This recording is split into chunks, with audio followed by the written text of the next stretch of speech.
परमेश्वरः गुरुर्साक्षात् परब्रह्मः तस्मै श्री गुरुवे नमः।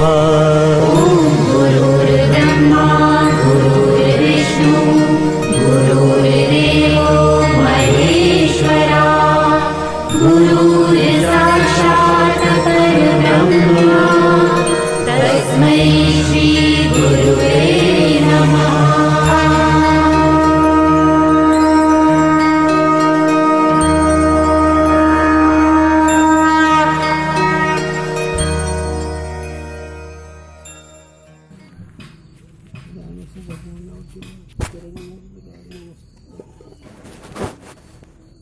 आता त्यांचा फोन हो आलाय चालू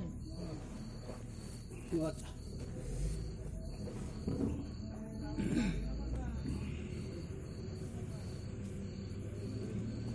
कल्याण महाराजांचं चालू कल्याण महाराजांना लावलाय लागतं त्यांचं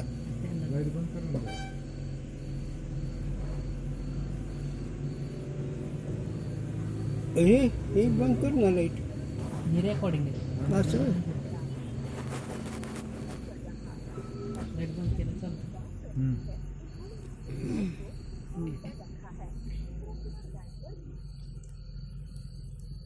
रज्जु आदि अधिष्ठान के ज्ञान के एक ही समय लीन होवे है, या रीति से सर्पाधिक ब्रह्म विषय बाह्य अविद्या अंश सर्पाधिक विषय का उपादान कारण है और साक्षी चेतन आश्रित अंतर अविद्या अंश इनके ज्ञान रूप वृत्ति का उपादान कारण है और स्वप्न में तो साक्षी आश्रित अविद्या का ही तमोगुण अंश विषय रूप परिणाम को प्राप्त होवे है।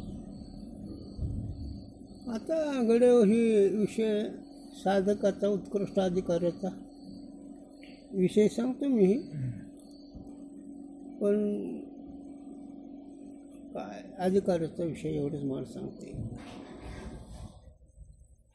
गुरुजी विषय मी सांगणार वाचलेला, पण गुरूंची आठवण म्हणून कोणाच दुसऱ्याची करू मी आठवण.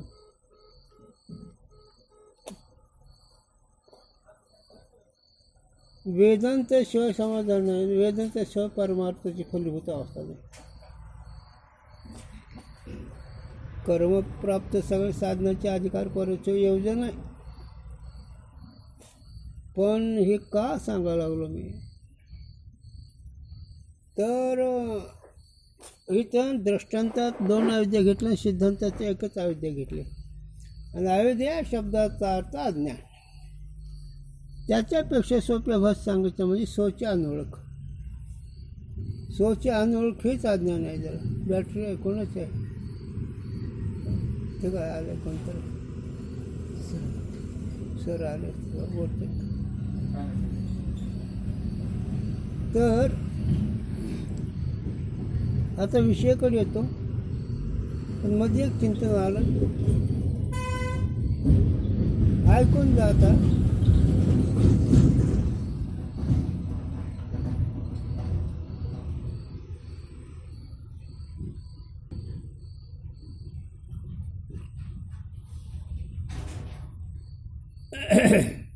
शब्द तर लक्षात ठेवा.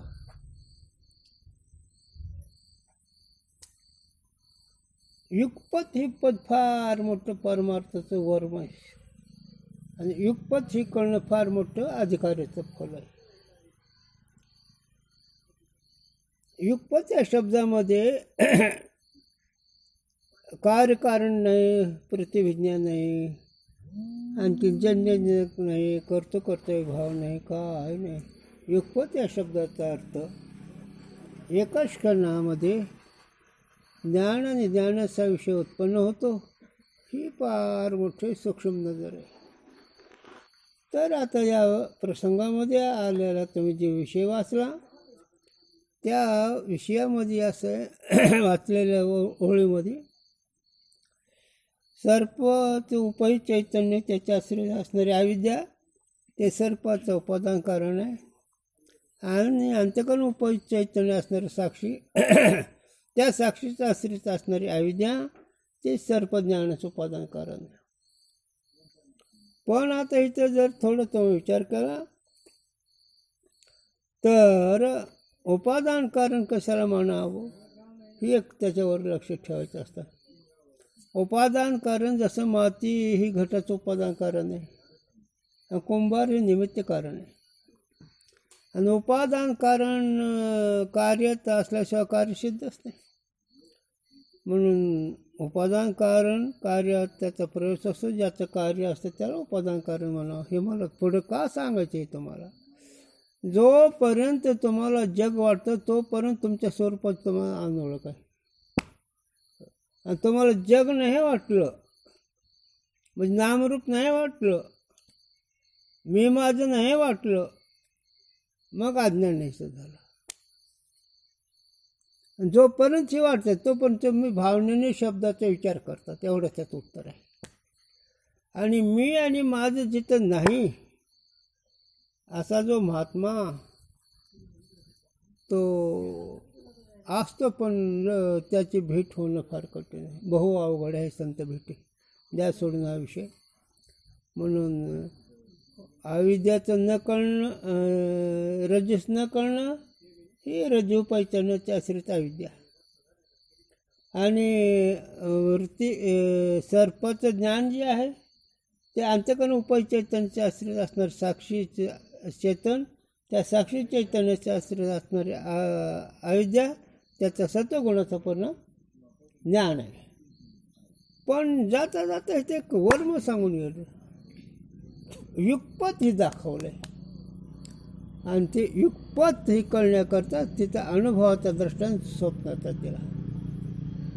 स्वप्न सांगितलं मुद्दाम इथं, कारण दोन अविद्या दुईकडे आहेत.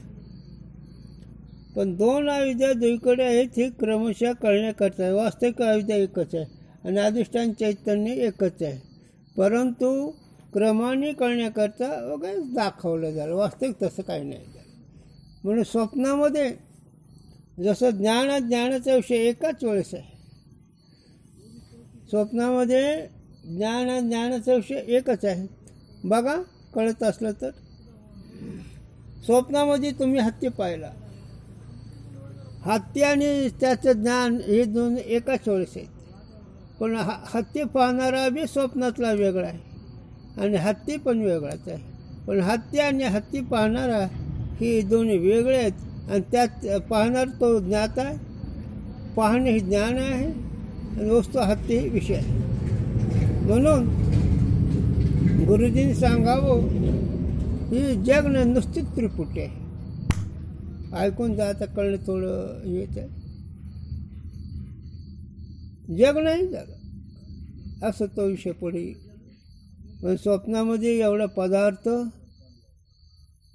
त्याचं ज्ञान एकदमच आहे झालं, एवढंच विषय ते सांगत आहे. एकदम म्हणजे, आणि एकदम या पदार्थामध्ये जन्य भाव नाही, कार्यकारण भाव नाही, मी माझं नाही झालं. मग आता केवढी भूमिका आहे आपलं. तर 7 पिढीची आठवण होऊन 8व्या पिढीचा विचार राहतो.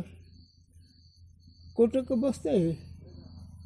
हो, म्हणून एक उदाहरण सांगतो याच्यावर, धर्मशास्त्रातलं कळण्याकरता, युगपत याच्यावर कळण्याकरता. कर्ण हजामत करत होता, करून घेत होता वारी, कर्णाचा हजामत करत होता कर्ण. आता ती राजा असल्यामुळे वैभव तसं त्याच्या त्या हजामतीचं पाण्याचं वाटी सोन्याची. आता सोन्याची वाटी राजाची तर राहणारच ना, जाडीला पाणी लावायला. तितका एक भिक्षुक आला.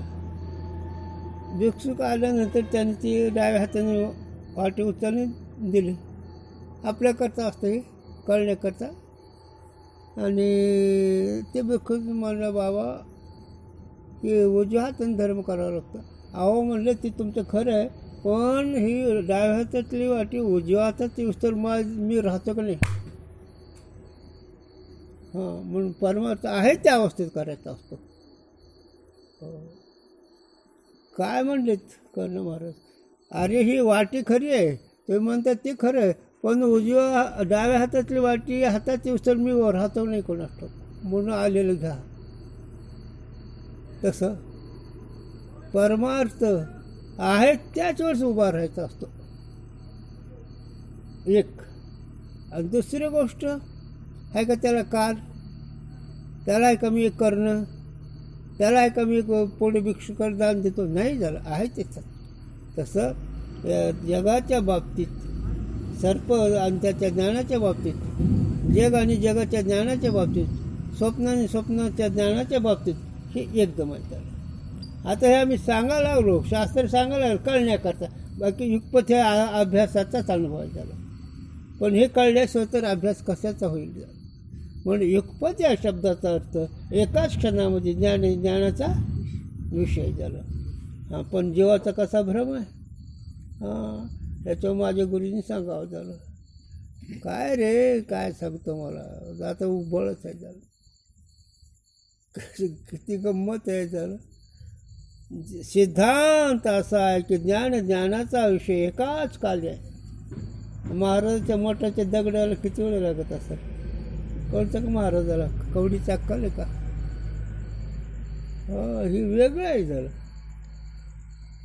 मठ बांधायला काही वेळ लागत असेल का नाही. मग दगड आधी का महाराज आधी, काय बॉम्बेला कळतंय. आणि इथं तर जग आणि जगाचं ज्ञान एकाच काली झालं. मग ते जग म्हणजे त्रिभुवन आलं झालं. जग म्हणजे त्रिभुवन आलंय. आणि त्रिभुवनाचं ज्ञान आणि ज्ञाता आणि ज्ञे म्हणजे पदार्थ, ज्ञान म्हणजे ते वस्तूचं ज्ञान कळणं, ज्ञाता म्हणजे ज्याला कळलं तो. ही त्रिपुटी एकाच क्षणात आहे झालं. अगोदर विषय, नंतर इंद्रिय, नंतर ज्ञान, असं नाही झालं. एकाच वेळेस. हे फक्त वैशिष्ट्यानेच रामप्रभूला सांगावं आणि रामप्रभूलाच हे कळायला झालं. एखादा कोणी अधिकारी असला त्याचं भाग्य झालं. म्हणून अविद्या एकदमच आहे. आणि त्याच्यामध्ये आणखी एक दुसरं एक लक्षात ठेवा महत्त्वाचा विषय की अविद्यावृत्ती अंतःकरण उपयुक्त चैतन्य साक्षी त्याच्या आश्रय असणारी अविद्या. अविद्या म्हणजे न कळणं. आता ते कसं न कळणं, आता तुम्ही कसं पाहता, तुम्हाला तो पदार्थ डोळे पाहिला असं वाटतो. जरा बारीक चिंतन, तुम्हाला सर्प ही डोळे पाहिला असं वाटतो, पण ते अविद्याचं कार्य आहे. कशावरनं, जर डोळ्याचा पदार्थ असता तो काही काळ राहिला असता, पण त्याचं ज्ञान झाल्यावर नाहीसा निश्चय होतो, मग ते अविद्याचा विषय असतो. म्हणून मंथनी नव्हतं. विचारसागरमध्ये मंथन करण्याचा ग्रंथ आहे झाला. विचारसागर बुद्धीचा ग्रंथ आहे झाला. विचारसागर भावनेचा नाही, विचारसागर अधिकाऱ्याचा आहे एवढं सांगायचं. म्हणून उत्कृष्ट अधिकाऱ्याचा विषय चालू आहे. म्हणून अविद्या, तुम्हाला काय वाटतंय सर्प कशाने पाहिला, अविद्यावरतीचा विषय डोळ्याचा नाही झालं. ते का, एकदा वस्तू कळली की तुम्हाला त्याच्याबद्दल नाही, ही वस्तू नाही झालं. अविद्यावरती ही ज्ञान, त्या अविद्यावरती रूपी सत्वगुणाचं परिणाम असणारं ज्ञान, त्याला उपादान कारण अविद्या आहे. आणि उपादान कारण जोपर्यंत आहे तोपर्यंत पदार्थ आहे, आणि उपादान कारण नाहीचं झालं पदार्थ नाही. तसं सिद्धांत करा. स्वप्नामध्ये तुम्ही आहे तोपर्यंत झोप आहे तुम्हाला. स्वप्नामध्ये तुम्ही आहेत, जोपर्यंत स्वप्न तुम्हाला भासत आहे तोपर्यंत तुम्ही झोपेत आहेत. तसं इकडे जोपर्यंत तुम्हाला नामरूप जगत वाटतंय, तसे जोपर्यंत तुम्हाला मी माझं वाटतंय तोपर्यंत अज्ञान आहे झालं. आणि तुकोबार आहे तर म्हणतात, तुका म्हणे नाही जाणीव अंतरा, अंतर थरा आनंदाचा, आनंदाच्या ज्ञानामध्ये व्यावहारिक जाणीव नाही. तुका म्हणे नाही जाणीव अंतरा, अरे कोणचीच जाणीव नाही, कोणताच सिद्धांत नाही आनंदामध्ये, कोणतं सात्विकही नाही, मी ब्रह्म आहे असं बी नाही, आणि मी देह आहे असं बी नाही. जर जाणीव नेणे भगवंती नाही. म्हणून हा विषय असा आहे की अंतःकरण उपयुक्त चैतन्य साक्षी, त्याच्या आश्रयात असणारी अविद्या मूलाविद्या, तिचा सात्विक वृत्ती ती रज्जू सर्पज्ञान आहे. रज्जू उपयुक्त चैतन्याच्या आश्रित अविद्या तिचा सर्प आहे झालं. म्हणून ही दोन्ही एकाच वेळेस मात्र ही शब्द निदान लक्षात ठेवा. हा विषय सांगता बी येईल, कळेल बी, किंवा सांगता बी येत नाही, कळत बी नाही.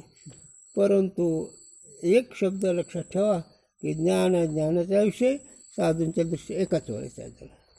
आता एकाच वेळेस असणारा विषय गंमत आहे. दादांची आठवण झाली. दादांचा एक श्रोता होता महिला, आणि दादा पुण्यातून चालले, तिचं नाव भाग होतं. तिथून चालले ते मुलगा, त्या बाईचा मुलगा आजारी होता, जरा थोडंसं शेवटच्या क्षणाला आलता, त्यामुळे ती रडू लागल्यानंतर पुन्हा ते दादा गेलं. म्हणजे काय झालं भागो, मला पोरांचं असं व्हायला काय भरोसा. मग मेला नाही ना, तो मेला नाही ना, मेल्यावर रडायचं का अगोदर रडायचं. म्हणलं बरं ते ना खरंच आहे. मग आईनं असं चिंतायचं का बोले, तू मुलाच्या आहेस ना, मुलगा मरल असं ही भावना त्याला असं का तुला. बरं गप बसलं. गंमतच आहे, चिंतनाची गंमत कळलं तर. आणि पुन्हा आलं तर आयुष्य संपलं. पुन्हा रडायला दादा बोल काय झालं बाबू, रडवून येईल का. मग दादा कवा रडायचं बरोबर. ते अधिकारी असते, हां मराच्या आधी रडू दिलं नाही, मेल्यावर रडायचं नाही म्हणता, रडायचं का मला मूर्खपणा असल्यावर. का तो श्रवण केलेस ना, युगपत म्हणलीस ना, युगपत आहे का, दीर्घकाळ आला का नाही भ्रम. हो म्हणून मी स्मरण केले नाही झालं. ते याला मी रात्री सांगून गेलो, याचे सामग्री असले पाहिजे. याला श्रीगुरूची कृपा, ईश्वर कृपा, शास्त्र कृपा आणि अंतःकरण कृपा, ही चारही कृपा असल्याशिवाय हे फल होणं जरा कठीण आहे त्याला. हो कारण ईश्वर कृपेने साधूची भेट होती. ईश्वर कृपेचं फल जर काय असेल तर खऱ्या साधूची भेट होणं, आणि खऱ्या साधूची भेटीत जर काही फल असेल बोधाचा निश्चय होणं, आणि बोधाचा निश्चय झाले तर कोण काय त्याला आधार शास्त्राचा आहे. शास्त्र म्हणून ईश्वर प्रचिती, गुरु प्रचिती, शास्त्र प्रचिती, अंतःकरण प्रचिती. प्रचिती म्हणजे अनुभव. मग पहिलं काय अनुभव आहे, ईश्वराची कृपा कशावरून, खऱ्या महात्म्याची भेट झाली म्हणून. आता खऱ्या महात्म्याची भेट झाली हे काय अनुभूती, त्यांनी तत्व पटवून दिलं, तत्व मला पटलं, तत्वविषय जगताविषयी संशय नाही राहिला, मी परमात्मा, मी ब्रह्म आहे असं निश्चित त्यांच्यामुळे झालं. म्हणून तुकोबारायांनी तुम्हाला सांगितलं, तुका म्हणे हा तो स्वय परब्रह्म. तुकोबाराय म्हणतो स्वतः ब्रह्मरूप आहे झालं, आणि असा ब्रह्मरूप आहे असं कळलेला जो साधक त्याला त्या मी ब्रह्म याला दृढता येण्याकरता शास्त्र, कारण शास्त्राची परिस्थिती पाहिजे ना. मग शास्त्रामध्ये काय लिहिलं आहे, तू ब्रह्म आहेस. कशावरनं, 4 वेळ 6 शास्त्र 18पर्यंत तुझं स्वरूप सांगतात. 24 विधान 6 शास्त्र करणं, 18 पुराण हर्षी गाती, म्हणजे ब्रह्मचिंतनच सांगतात. 4 वेळ ते सांगतोय, शास्त्र ते सांगतोय, पुराण पण ते सांगतोय. आला का इथपर्यंत. म्हणून हे अधिष्ठान चैतन्य त्या संबंधाने असणाऱ्या जी अविद्या त्यात कार्य पदार्थ युगपत आहे. स्वप्न में तो साक्षी आश्रित अविद्या का ही तमोगुण अंश विषयरूप परिणाम को प्राप्त होवे हे. आता स्वप्नामध्ये जे पदार्थाचं ज्ञान जे आहे, स्वप्न त्याच्यामध्ये ज्ञान जे आहे ते सत्वगुणाचा परिणाम अविद्याचा आहे, आणि पदार्थ जे असणारे हाती घोडे काय असणारे ते तमगुणाचे पदार्थ आहेत, पण एकाच अविद्याचं. तसं तुझंच स्वरूपाचं न कळणं, तुझ्या न कळण्याचा परिणाम अविद्याचा सत्वगुणाने जग वाटतंय, आणि जग हे तमगुणाचं कार्य आहे. जग कशाचं कार्य आहे, तमगुणाचं. त्याचं ज्ञान कसं कार्य आहे, सत्वगुणाचं. पण हे सत्वगुणाने तमगुण हे कोणाचे कार्य आहेत, अविद्याचे म्हणजेच अज्ञानाचे. म्हणून आता इथं सुद्धा तुम्ही जर लक्षात घ्याल तर अंतःकरण पंचक सत्वगुणाचं आहे, ज्ञानेंद्रिय पंचक सत्वगुणाचं आहे, कर्म इंद्रिय आणि प्राण पंचक रजगुणाचं आहे, आणि पंचविषयी तमगुणाचे आहेत. असा विचार जर केला, पण हे शब्दांनी सांगता येते, पण शास्त्र या प्रसंगात असं सांगतं एकदम आहे, याला क्रम नाही, जगाला क्रम नाही. याला एक विषय घ्या लक्षात. आता ऐकून जा, थोडं ऐकावं झालं. स्वप्नामध्ये माणूस रेल्वेत बसून तो दिल्लीहून बद्रीनारायणच्या अलीकडे कुठं स्टेशन तिथं उतरला. मग आता स्वप्नातली रेल्वे बद्रीनारायणापर्यंत अलीकडे तिथं पोहोचली. किती तासात पोहोचली ती? तेव्हा तुम्ही स्वप्नातून पुण्याहून तुमच्या गावाला किती तासात आलात? याला काय म्हणावं, कालाचा भ्रम नाही. पण गाडीत बसलात ना, हे पदार्थ वाटतं का नाही? मी गाडीत बसलो वाटतं का नाही? मग मी गाडीत बसलो ही ज्ञान, गाडी तमगुण आहे, बसणारा रजगुण आहे. आणि हे एकदमच, याला क्रम नाही. जसं क्रम म्हणजे कसं, आजचं पीक असतं का नाही, कांड्यातून कांडे निघतं का नाही कोणतं एखादं पीक, तसं ह्याला नाही झालं. हे कोणतं एकाच काली आहे. आणि एका काली आहे म्हणून ज्या काली अधिष्ठान ज्ञान झालं त्या काली ते नाही. याला उदाहरण दिलं, सूर्य उदय झाल्यानंतर अंधार किती वेळाने जातो? सूर्य उदय झाल्यावर अंधार किती वेळाने जातो? सूर्य उदय झाला 1 तासाने अंधार गेला असं नाही. सूर्य उदय होणं आणि अंधार जाणं, आज तसंच शिष्यांना जर कळलं तुम्हाला, तसं ज्ञान होणं म्हणजेच आनंदाची प्राप्ती आणि दुःखाची निवृत्ती त्या क्षणी झालं.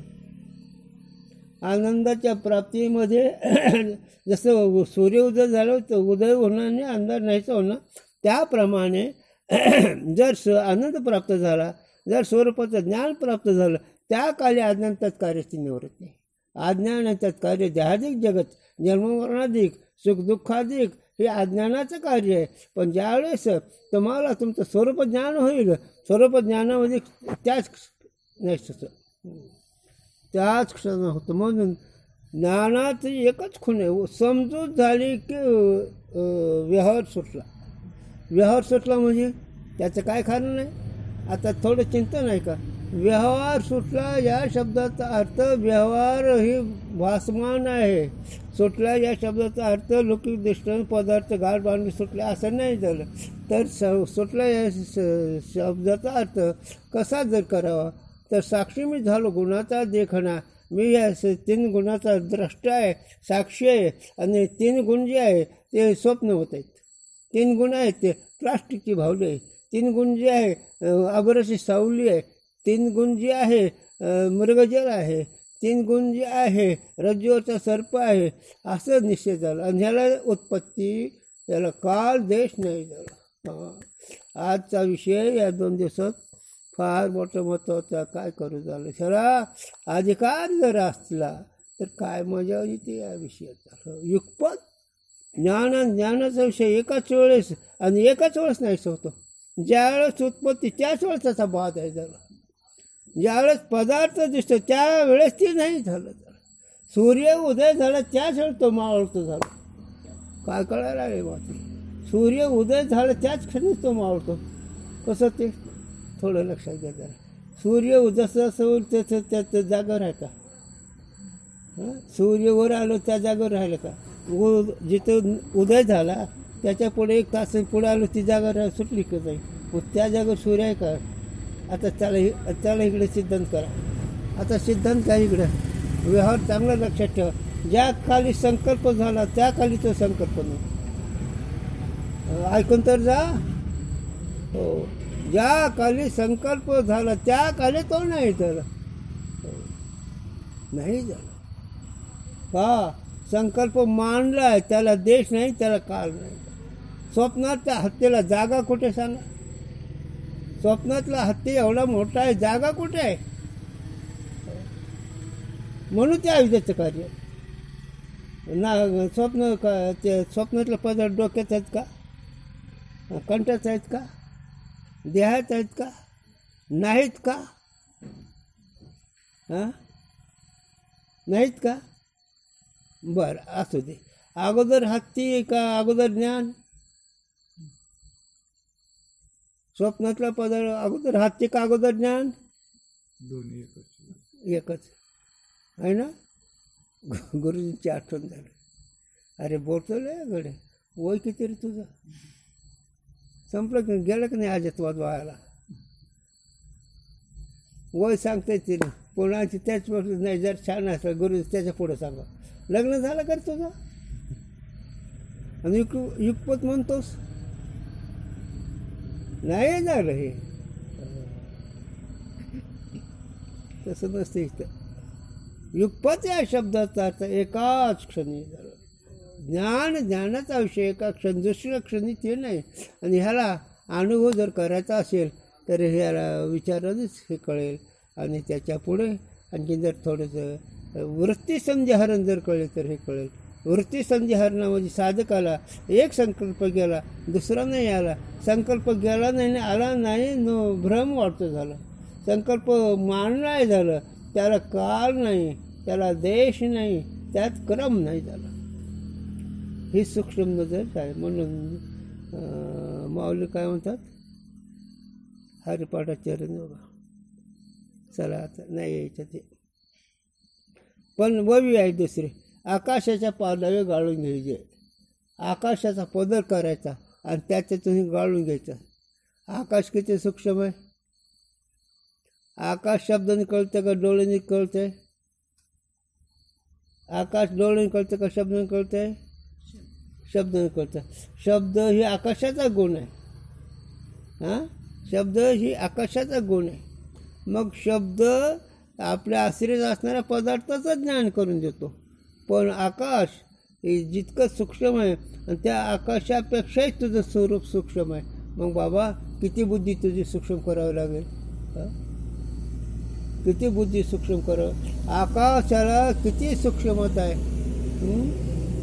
वायूचा स्पर्श कळेल, अग्नीचं रूप कळेल, जलाचं रूप कळेल, पृथ्वीचं रूप कळेल. पण आकाशाचं रूप, आकाश कसं आहे? आकाशाला रूप नाही. पण आकाश वाटतंय झालं. आकाश गोल आहे का कसं काय नाही. आकाश म्हणजे एक पोकळ भाग आहे. आणि हे आकाश एवढं सूक्ष्म हे तुझ्यामध्ये लपून बसलं. आता तू किती सूक्ष्म असतील. नवई तुझं माझे लपी तपी खेळे. अरे आकाश हे तत्व तुझ्या स्वरूपात लपून बसते झालं.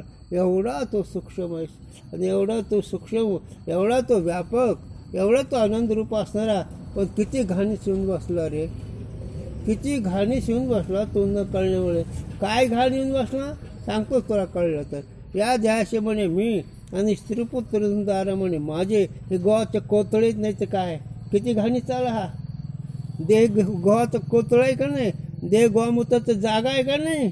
हां, आणि तू आकाशाच्या पलीकडे आहेस, शब्दाच्या पलीकडे आहेस आणि कोणत्या प्रमाणाचा विषय नाही असं तुझं स्वरूप आहे. पण त्या अज्ञानाने कितावणी ठेवलं. हो, आणि ते तुकोबराच्या भाषेत जर सांगतो चिंतन आहे, पाठाचा नाही विषय, पण चिंतन कळण्याकरता सांगतो, हेच गरज आहे.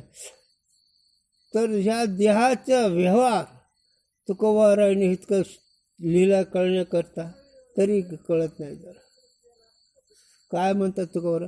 तुका म्हणे खाणे विष्टा आणि तैशा देहबुद्धीच्या चेष्टा. का देह बुद्धी ही रजस्वळ्याचा विटाळ आहे. देह गोमूत्राचा कोतळ आहे. देह रक्तमांसाचा गोळा आहे. ह्याच्यामध्ये आहेच काय विशेष. पण ह्याची बुद्धी म्हणजे कोणती कक्षात आली. म्हणून आता युगपत कुठं आलं आणि तर कुठं आलं आहे का. पूर्व पश्चिम आहे. परमार्थामध्ये स्मरण नाही. परमार्थाला देशकाल नाही. जगाला परमार्थ दृष्टीनं देशकाल नाही झालं. पण नाही झालं. आणि देशकाल रहित असणारा महात्मा जगाचा विषय जर मांडला तर त्याच्यामध्ये आज सकाळी चिंतन गुरुजीने सांगितलं. गुरुजी सांगत असतात कनिष्ठ जीवनमुक्तीच्या विचारामध्ये सांगावं गुरुजीने की जग असलं आणि जगाचा परिणाम नाही झाला सुखदुःखाचा म्हणजे तो जीवनमुक्त. जगामध्ये आहे, जगाशी बोलतोय, पण जगाचा लाभ आणि तोटा त्याला नाही वाटला मग तो महात्मा कनिष्ठ भूमिकेतून. जिथं काम क्रोध नाही चाली भूती झाली समता. काम आणि क्रोध जिथं पगडा नाही तो महात्मा झाला. का मृगजलोत जायला नाही ना असे त्याची समजून झालेली आहे. म्हणून हे काम मी तुम्हाला सांगितलं.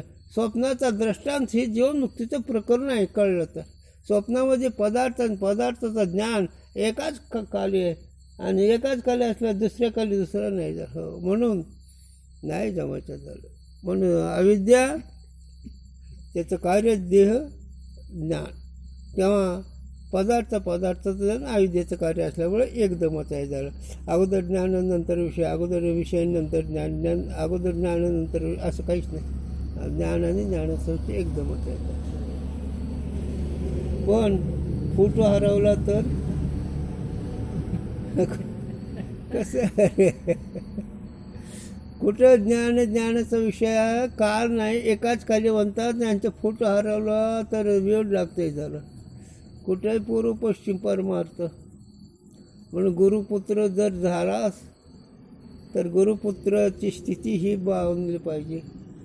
पण गुरु त्या कक्षातले पाहिजे. दोन्ही जोडी पाहिजे का नाही. हे असं माझे गुरुजी आणि आमचे चैतन्य स्वामी होते झालं. चैतन्य स्वामी आनंदाश्रम स्वामी होते, आता झालं. पण चैतन्य स्वामी गुरु यांचं एकत्व व्हावं. तसं पदार्थ आणि पदार्थ एका क्षणी आहे झालं. त्याला काल नाही. म्हणजे वृत्ती कुठं पोहोचायची.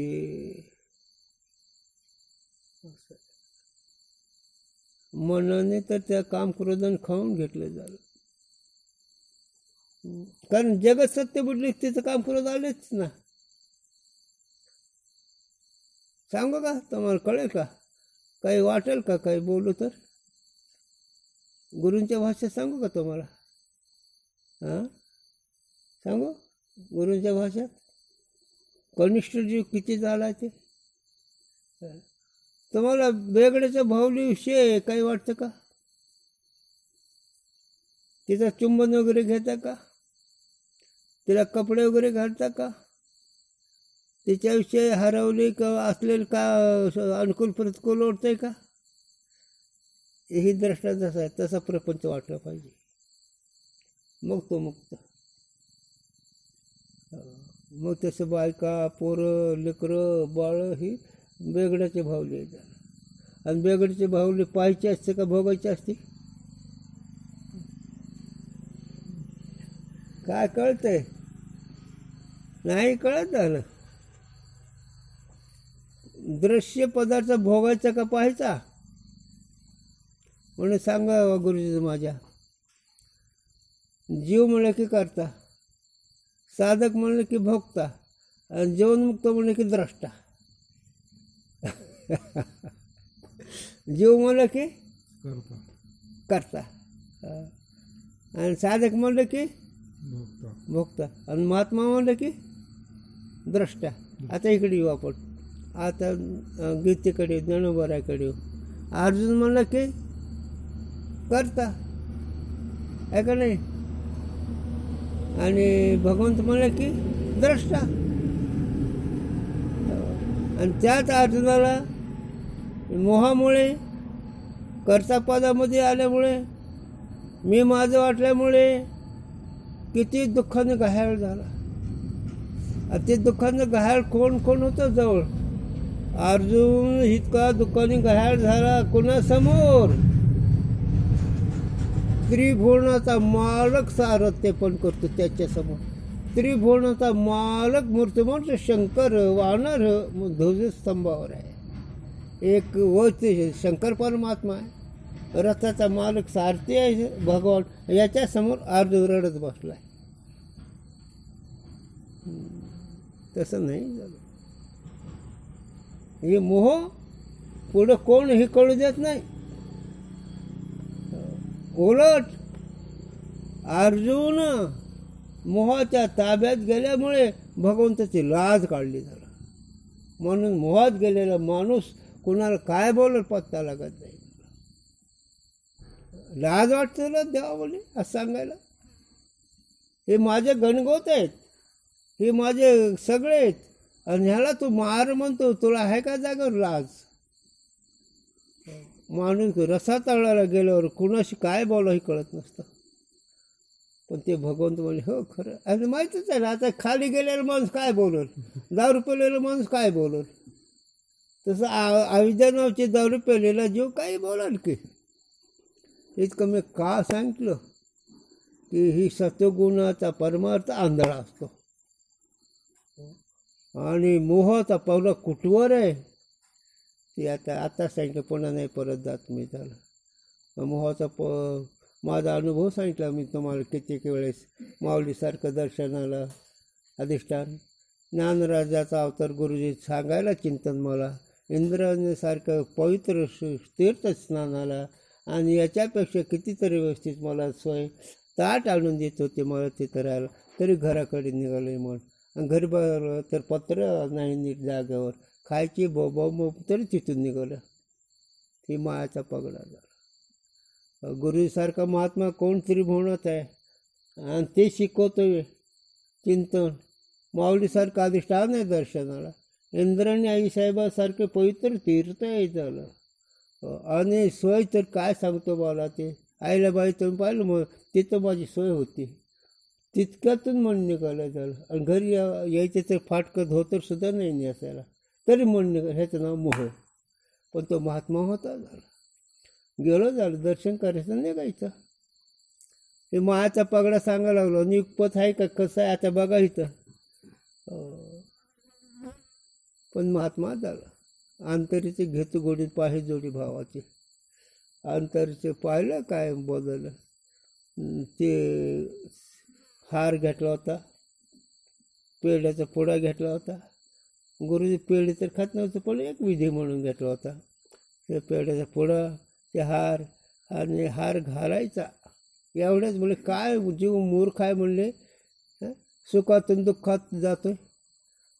संपला की विषय. मग शाळेला किती कळायचं. लक्षात आलं ती पुढं तिथं दिला ठेवून, माळ तिथं गेली. घरी आल्यावर ती ओळखट ती सगळी उकलली. आणि म्हणलं आता गुरुजी निघत नाही तो पण इथून जायचं नाही. आणि आता युगपत कुठं घालायचं. इथं ज्ञान आणि ज्ञानाचा विषय एकाच क्षणात आहे झालं.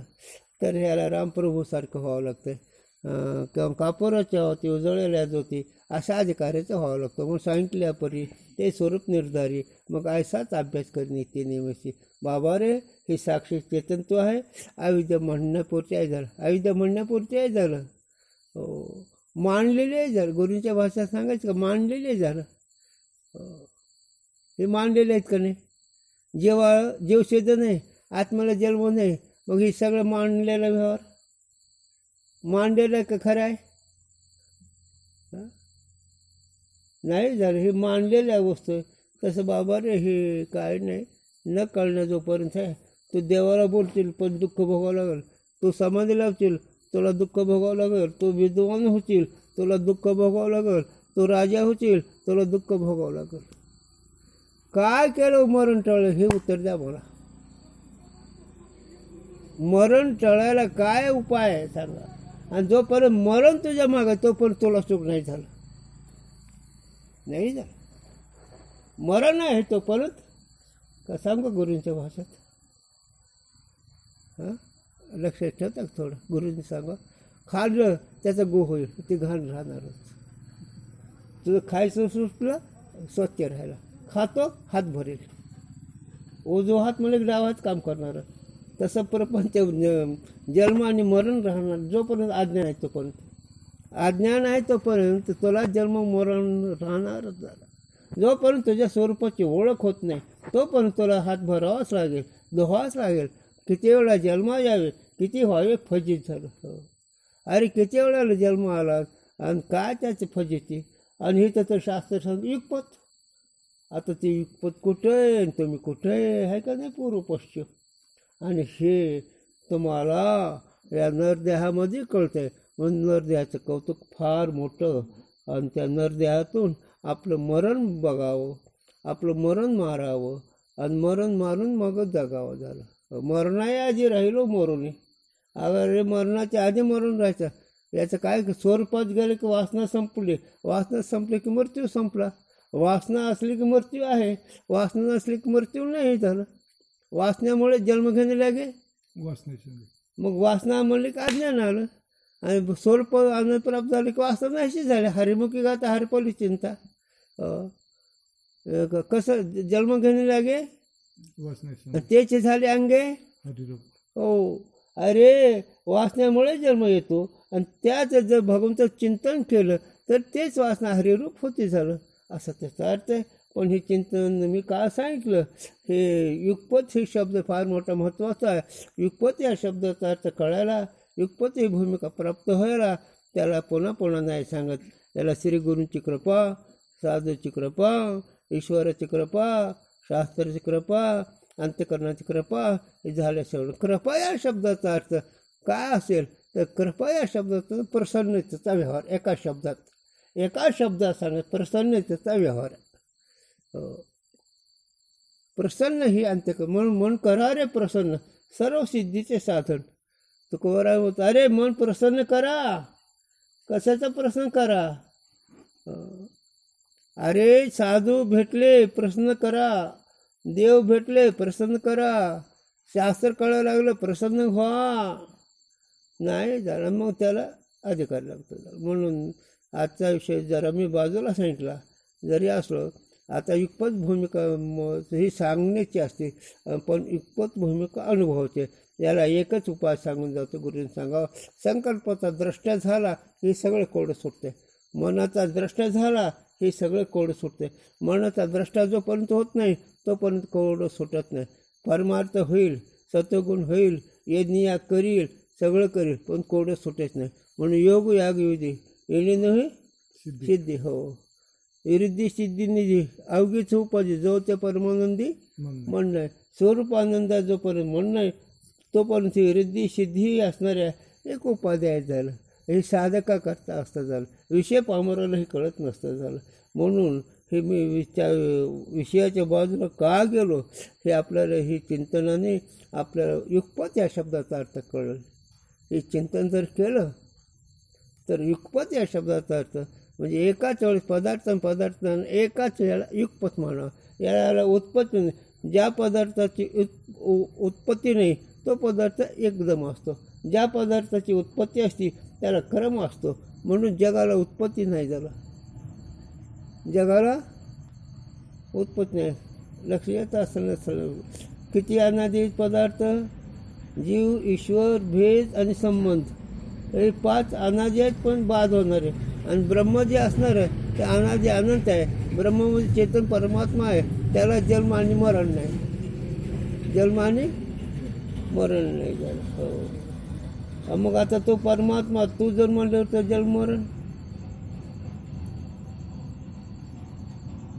तुला देव म्हणते देवाचे बरे देवाचे बरे. तुका म्हणे खरे तुम्ही. तुका ए घडव तुम्ही खरे देव आहेत म्हणून तुम्ही खरे देव म्हणलं जन्म मरण काहीच नाही झालं. पण खोटं कळतं आहे. आणि देव आहे ते तुझं स्वरूप आहे.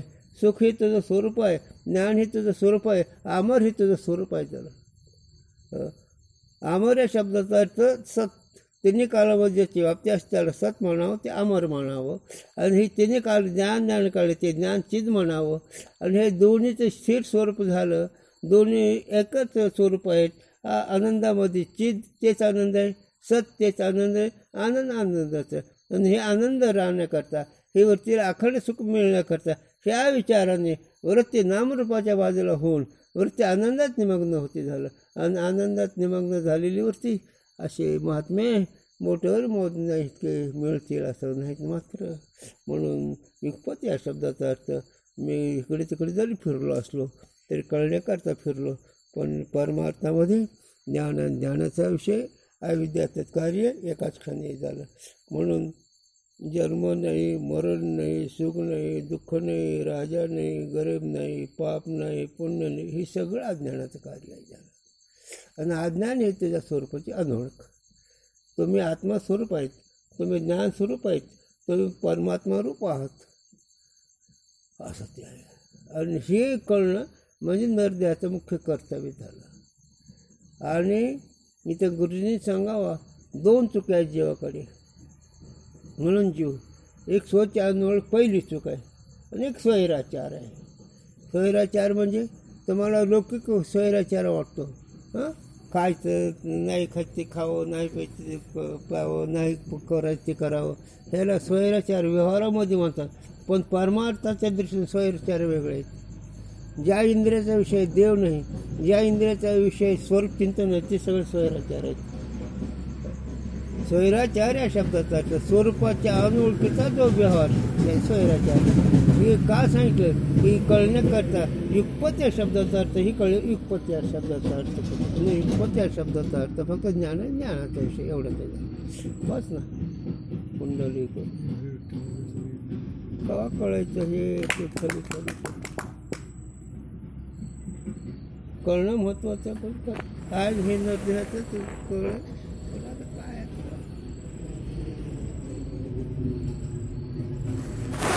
याच्यात महत्वाचा प्रश्न माणसाच्या पाठीमागचं जन्ममरण नाही कळावं. परमार्थामध्ये जन्ममरण नाही कळायचं. जन्ममरणाचा भ्रम असं कळायचं. ज्ञानाच्या दृष्टीनं जन्ममरणाचा भ्रम असं कळायचं. कर्मवादाच्या दृष्टीनं कर्मामुळे जन्ममरण येते. उपासनेच्या दृष्टीनं मनाची उपासना पूर्ण नाही झाली म्हणून जन्ममरण येतं. पण जन्ममरणाचा भ्रम आहे.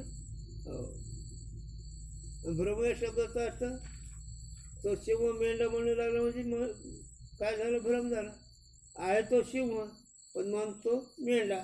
तसं तो आहेस आत्मा, तसं तो आहे साक्षी चेतन. पण तू कोण म्हणतो, समोरच्या मनाला विचार कर. कारण मनाच्या मागं सगळं गेलं म्हणून तुम्ही हे झालं. आणि तुकोबार आहे काय म्हणतात, तुका म्हणे ते गाढ होऊन घेते मनामागे धाव. ते तुकोबाला म्हणते महाराज मला बोलू द्या हो, मला इतकं बोलून सुद्धा हे कळत नाही. याला गाढ कोण आहेत, कोण कोण गाढ होत. तुकोबारायला सांगितलं तुका म्हणे ते गाढ हो म्हणजे कोण जे मनामागे जातात ते. म्हणजे गुरुजींनी सांगा मनाला कळलं ते करायचं नाही, मनाला आवडत ते कळायचं नाही, मनाला कळत नाही ते करायचं, मनाला आवडत नाही त्याची आवड लावायची. तुला आमचं सगळं उलटच. तसं नाही झालं. हे चिंतन सांगितलं, पाठ नाही बरं का, शब्दार्थ नाही सांगितलं बरं का. हे लक्षात ठेवा. का हे वृत्तीला इतकं कळून देण्याकरता इतकं बोललो. तर शास्त्राचं शब्दाला का युगपत चला पुढे. त्याला दर्शन पदार्थ नाही देतात करे चला पुढं.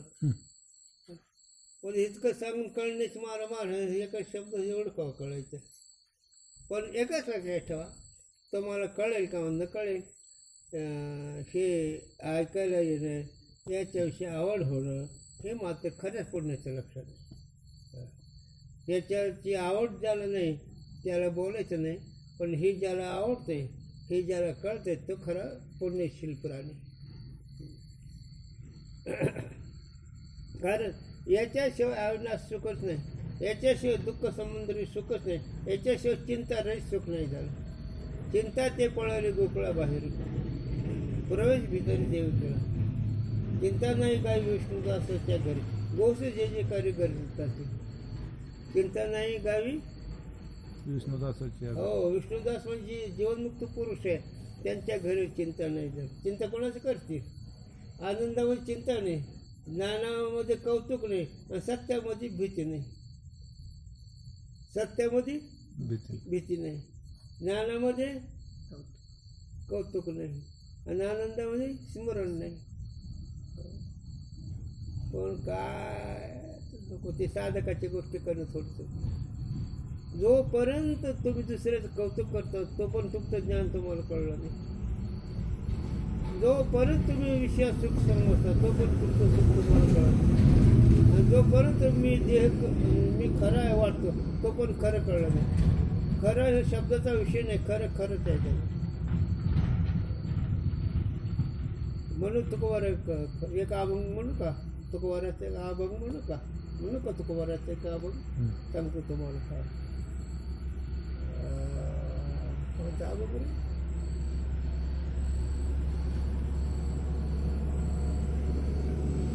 मी कीर्तन केलं ह्या अभंगावर.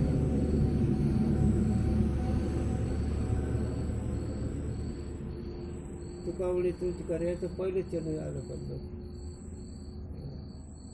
वावगा पसारा ते झालं, पण पहिलं चरण येतं. अभंग लय गोड येतो येईल पण तुझं विना स्थिर हा राहील बस बस बस तुझं विने स्थिर राहे तुझं विने स्थिर राहे ऐसे नाही तुझं विने स्थिर राहे तुझं विने स्थिर राहे ऐसे नाही कोळ आले कमळापती पांडुरंगा माझे तिथे मोकळून सर्व भावी दास तुका म्हणे तुझ खरे रो तुझं विनय स्थिर राहे ऐसे काही नाही कळो आले कमळापती पांडुरंगा माझ्या चित्ते पांडुरंगाकडे भगवंत माझा तुकोबारा देवा मला अनेक प्रकारचा जगाचा विषय कळू आला हे खरं नाही म्हणून कळू आले माझ्या चित्ते पांडुरंगा हे तुझं शिवाय खरं काही नाही तुझं विनय स्थिर राहे ऐसे काही नाही तुझ्याशिवाय खरं राहील हे दुसरी वस्तूच नाही हे कळू आले भोवतारी ते हे पांडुरंगा मी 4 शास्त्राचा 4 वेदाचा 6 शास्त्राचा 18 पुराणाचा विचार केला खरा तूच आहे झाला कळू आले होतं पांडुरंगा माझ्या चित्ते तुमचं चित्त तुम्हाला अनुभव सांगते ना माझे चित्त म्हणजे काय तुमचं चित्त कुठं आहे काय करतं मला कळतंय का नाही म्हणून काय आणि तुझ्याशिवाय खरं नाही म्हणून मोकळून यास मग मी याच्यावर काय झालं आज सोडून दिली याची काय खरं नाहीच की सर्व भावे झालो दास तुझं विना काही स्थिर राहे ऐसे नाही हा कळो आले बहुता रीती पांडुरंगा माझ्या चित्ती वा हा मोकलिली आस सर्व भावे झालो दास हो तुका म्हणे तूच खरा एर वावगा पसार याचं किती कीर्तन केलेत मी बरेच केले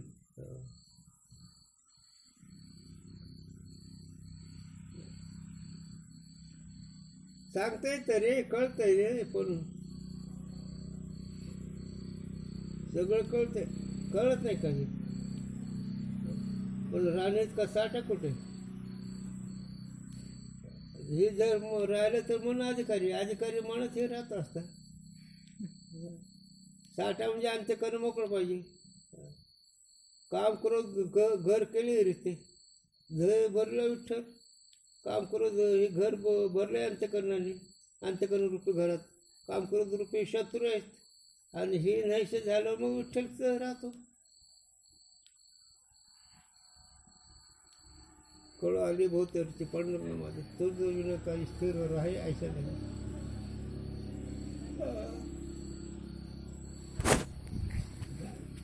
आपलं बरं हे चिंतन नाही सांगितलं चिंतन